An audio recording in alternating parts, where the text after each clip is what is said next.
Hey guys, it's Jake, and I'm going to be showing you guys a rogue leveling build that transitions really well to the end game, and in my opinion, it's probably the best build to be using to level up really fast as a rogue. I've leveled up maybe 5 rogues at this point, playing hardcore. I've used quite a few different builds, and this build is by far the most efficient that I've used, so let's just get right into it. So the most logical place to start this video is actually going to be in the skill tree, obviously, makes the most sense. So I'm kind of going to go through this and show where I put all my points and kind of tell you why I did it. But in the comments, I'm going to have a pinned comment that kind of goes through how I allocate them and when I do it, where I put things as I'm leveling.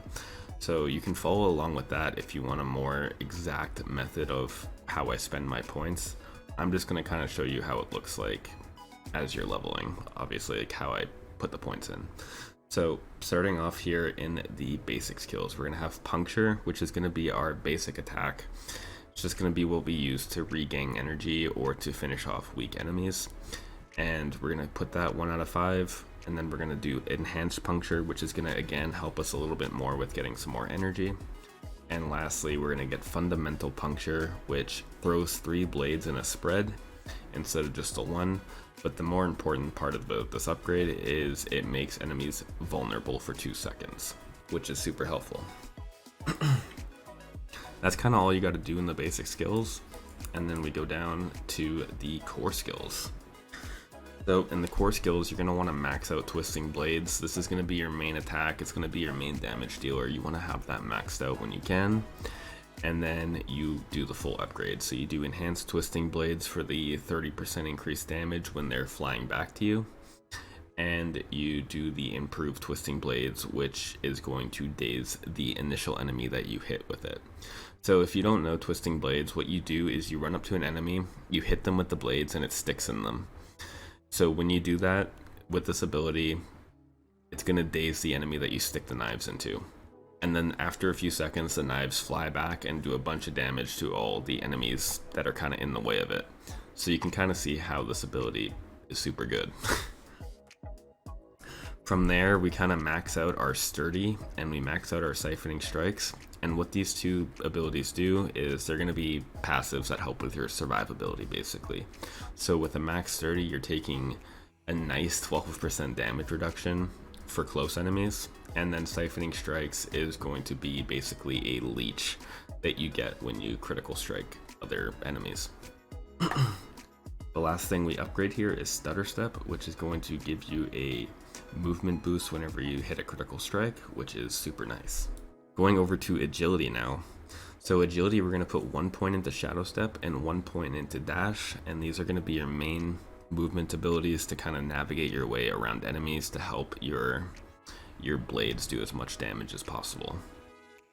The nice thing about Shadow Step is that we can actually go over to Enhanced Shadow Step, which is nice because it will give you a damage buff. But the most important thing about Shadow Step is getting Methodical Shadow Step, which is going to stun the enemy that you hit, which makes Shadow Step a very good opening attack ability, because you can obviously stun the first enemy you hit. You can also use it against elites to help burst them down really fast. Up to you. Really good ability.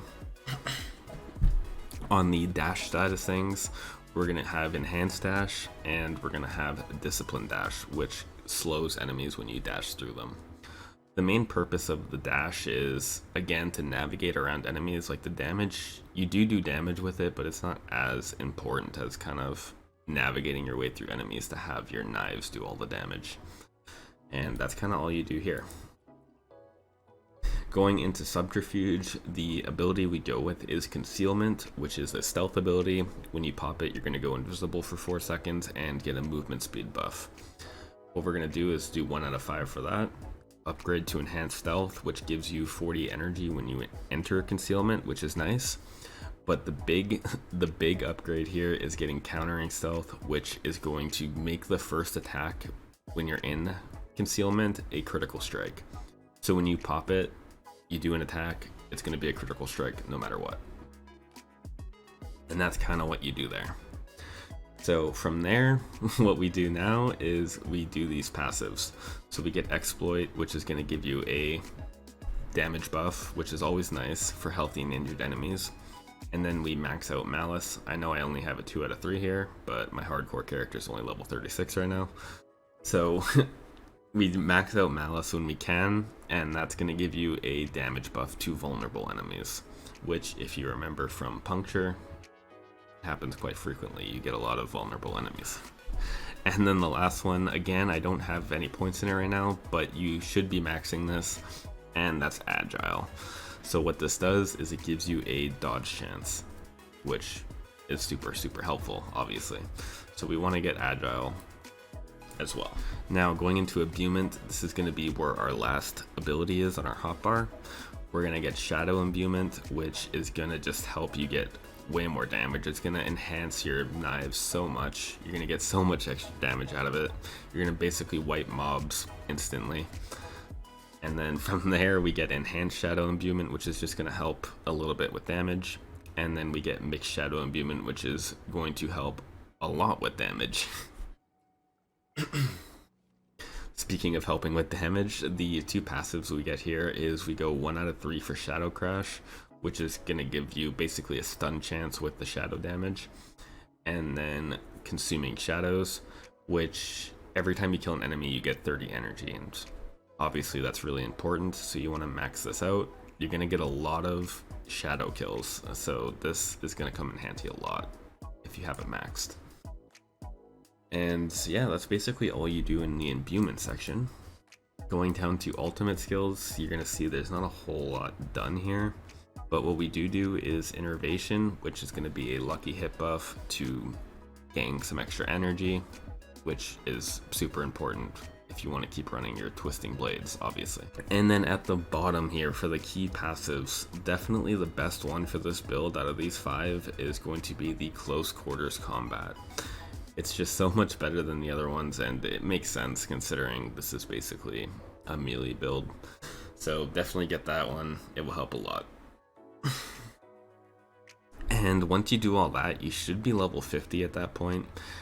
But if you have the extra points from doing the Renown throughout the map, you'll have some extra points that you can spend as well. So I'll kind of go through that and show you where to put those points. So we go back up here to the ultimate for your extra points, and we put 1 point in Adrenaline Rush, which is going to give you some energy regeneration buffs. And sorry, from there we go into Haste, and you're going to want to max out Haste, so 3 out of 3 in Haste, and that's going to help you with movement speed, maximum energy, and increased attack speed. So that's nice as well if you can max that out. And then I believe after that you should have a couple more points. So we go up here to Agility, and in the Agility tab you're going to want to get a couple things here. So you're going to want to max out Concussive. sorry, my throat's a little bit dry.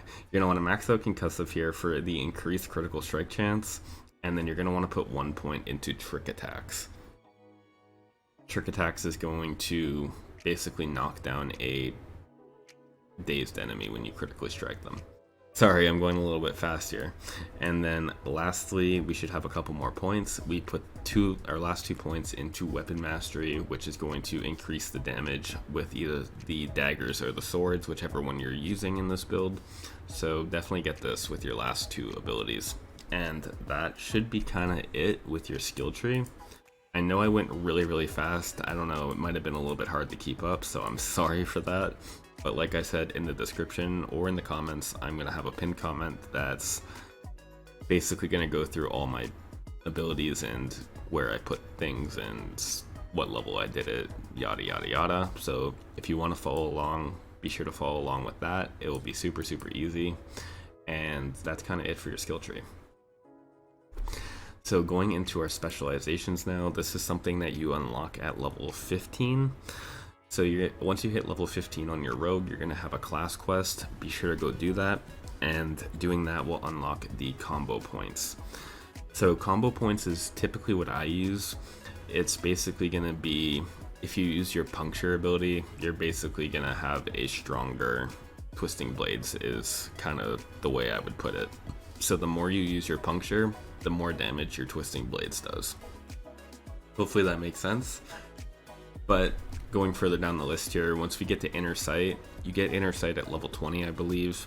And Inner Sight is also a good specialization. I kind of find myself swapping between these two depending on the day or scenario.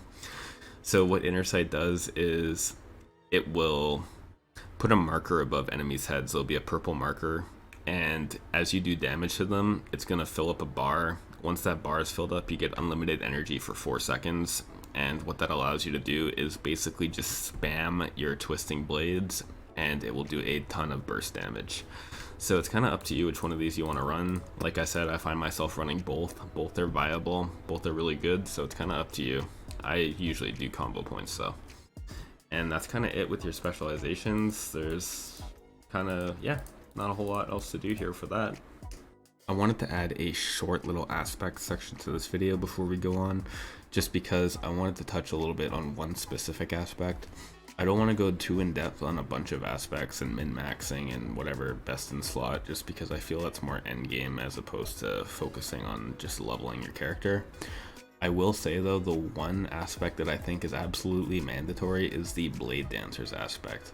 This aspect you can find in the Jalil's Cave dungeon, I believe it's called, or Jalil's Lair, I don't know, something like that, up in Sko's Glen. It's on here on the map. And what you're going to want to do is do that dungeon, and then you can imprint it onto your gear. This aspect makes it so that your twisting blades, when they come flying back to you, are going to orbit around you for a few seconds before going away, basically helping you deal extra damage. And it really comes in handy when you're fighting big hordes of enemies. So it's definitely something you want to grab, and I'd honestly say it's mandatory. So just figured I'd put this little blurb in, and we can go on to the next section now. So the last part of this video I want to touch on is your rotation playstyle. I don't know if it's fair to call it rotation. It's not like wow, it's not like super complicated. It's pretty simple. So when it comes to fighting enemies in dungeons or just large hordes of enemies, the way you're going to want to fight them with this class is to initiate the fight with your shadow step. What I usually do is I go for the beefiest enemy in the group, whether it be an elite or just some tanky enemy. You do the shadow step on them and it stuns them right away. Then you pop your concealment and your shadow imbuement at the same time, and that's going to give you the damage buff of the shadow imbuement as well as the critical strike from the concealment, which is going to be super nice. Once you pop those two and stab an enemy with it, usually you stab the enemy that you dazed. You're going to dash away through as many enemies as you can, try to kind of get past them all, and then the knives are going to fly back to you and basically kill the whole room. It's super easy. There might be a few extra stragglers. You can kind of just use your puncture to take them out, or you can just keep using your twisting blades and dashing through enemies. Both work. I do both, and it's a super easy, I don't want to say rotation, but that's basically what it is. It's a super easy rotation. The main thing you really gotta take out of this is to use your concealment and shadow imbuement at the same time. You can use them separately, but it's way more effective to just kind of wait for them both to be off cooldown and pop them at the same time. You'll get the most damage out of it, you'll clear rooms super fast, and you'll kind of just breeze through most dungeons on this game as a solo player. And honestly, that's kind of it for the leveling guide. I didn't really want to touch too much on endgame, go too like in depth on the endgame, because I can make a separate video on that. I mostly just want to focus on whether you're trying to get 1 to 50 on an alt account or go through the campaign. This is probably the best build to do it if you're a rogue. So hopefully that helps. If you have any questions, feel free to leave a comment. I'll try to answer them as best as I can, and I will see you guys in the next video.